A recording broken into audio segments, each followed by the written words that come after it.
So I just wanted to make a short video covering my thoughts and feelings on the new Fallout show, out now on Amazon Prime. As you all know from the countless times I've mentioned it, Fallout is one of my favorite franchises outside of Silent Hill or Mass Effect, because of its combination of the what the 1950s and 60s thought the future would look like aesthetic, but set in a post-war America. Basically, if you remember the silly way they portrayed the original 1965 Lost in Space, but on Earth, and then you blow it up with nuclear warheads.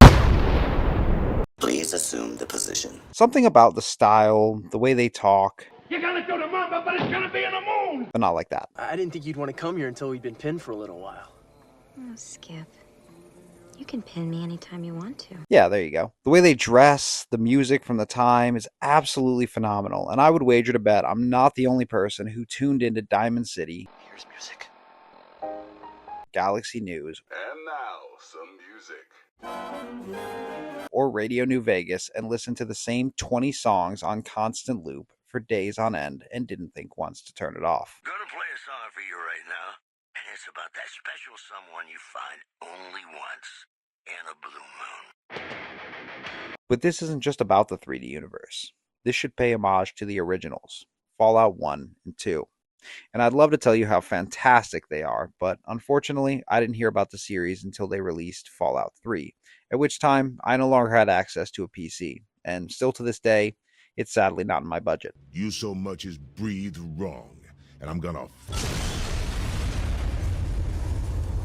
But I am open to donations. So just a heads up, there will be some spoilers going forward. If you haven't watched the series and you want to retain your ignorance over the plot or where it might lead, you should click off now. If you want a quick review, I'd give it an 8 out of 10. Very lore friendly, believable, with a fun cast, and a narrative that holds your interest.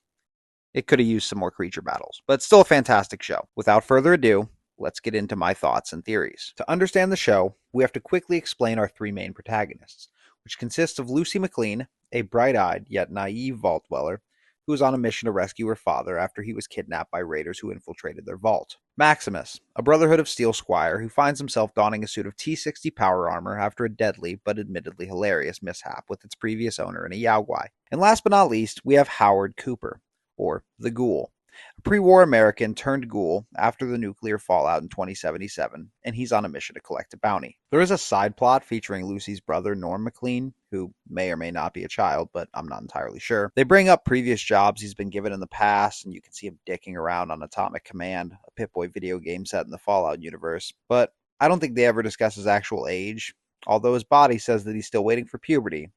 His face says that he regularly pays homeowners insurance, so I'm not sure. They also have some flashbacks pre-war with Howard, but for anyone who needs a quick recap of the lore behind Fallout, or you're a newcomer to the series, let me fill you in. This world exists almost identical to ours, with its divergent happening a short time after World War II, during which nuclear energy and radiation were key components in the Allies' success. But where our world could see the grand possibility of total atomic annihilation, and the fear that brings, Fallout's universe would see an endless number of possibilities for this resource. So much so that the nuclear family took on a completely different meaning. Before long, robotic servants, flying cars, and newer and greater advancements in technology would sweep the nation despite keeping tacky-colored curtains in the same kitchen style for the past 12 decades. Unfortunately, this fascinating resource with endless possibilities did have a limited supply, and with resources all but completely tapped, the world would find itself on the brink of war.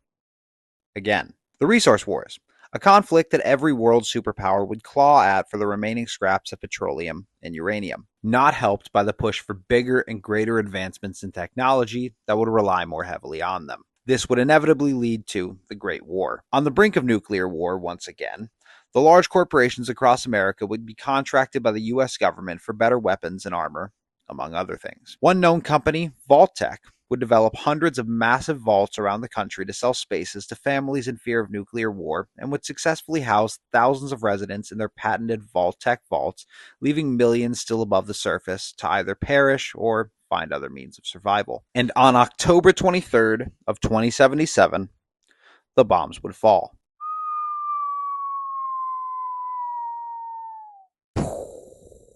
Oh, you startled me.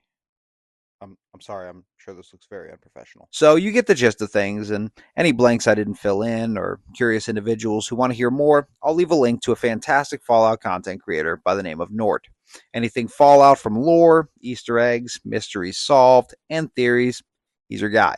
So find his link in the description. So, what do we know so far? Well, this is confirmed as canonical lore, set within the universe and takes place 219 years after the Great War, preceding all games up to this point. Our location is California, similar to Fallout 1 and 2, and it deals with the resulting effects our player characters from the first two games would leave on the world, as well as any and all characters seen, spoken of, or entirely unmentioned up to this point. Now, remember that this is all coming from memory and what I caught on a first watch through, so I could very well be missing something, and you should feel free to berate me in the comments for it. Get fucked. Throughout the season, we are overloaded with Easter eggs, and you would think you were at an all-you-can-eat buffet of sweaty, unhygienic gamer culture. But you'd be forgiven for not remembering it's a show living within a universe, and almost every weapon, location, item, decor, or even debris is entirely unique to the universe. Even people.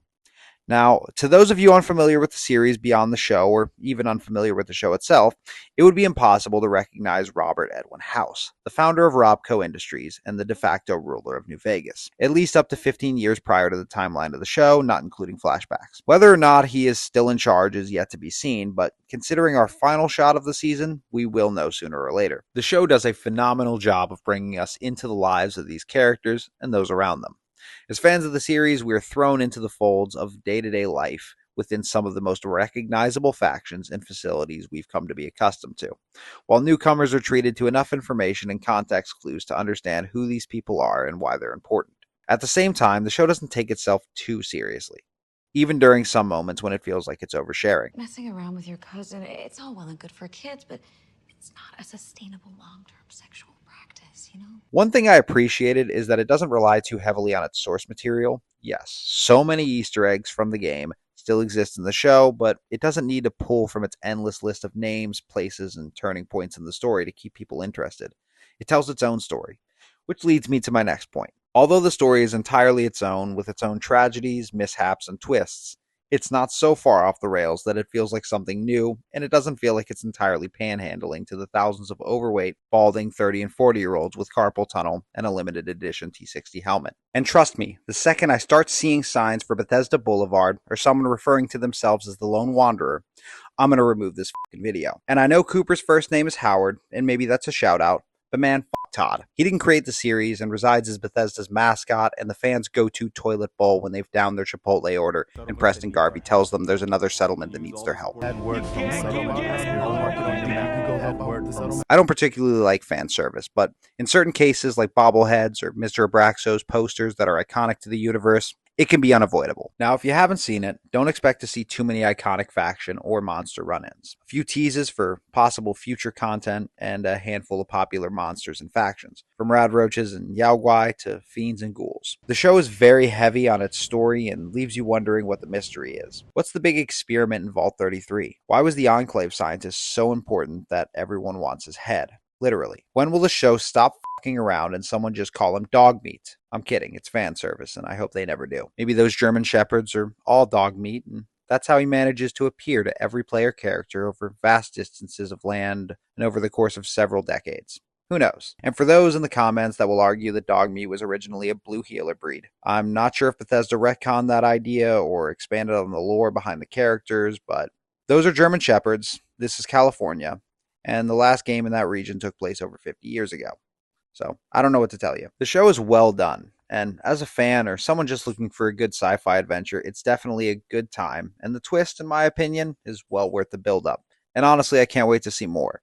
Whether you agree with it or not, just remember that it's entirely my opinion, and you may hate the show, or you may love it enough to let your hobbies and social life go down the drain while you wait by your phone for the release date for Season 2. Honestly, this script was so much fun to write, and if you'd like to see me make a longer video going into more of the lore and the show itself, I'd be more than happy to, but not unless it's heavily requested, so leave your thoughts in the comments and let me know. Don't forget to like, share, and if you really enjoyed, consider pulling up a chair and staying a while. Tap that subscribe button and the bell notification, and let's keep this ball growing and rolling. Also, don't forget to show love to my fantastic channel artist on his channel or at his Twitch. His links are in the description, but until next time, be well.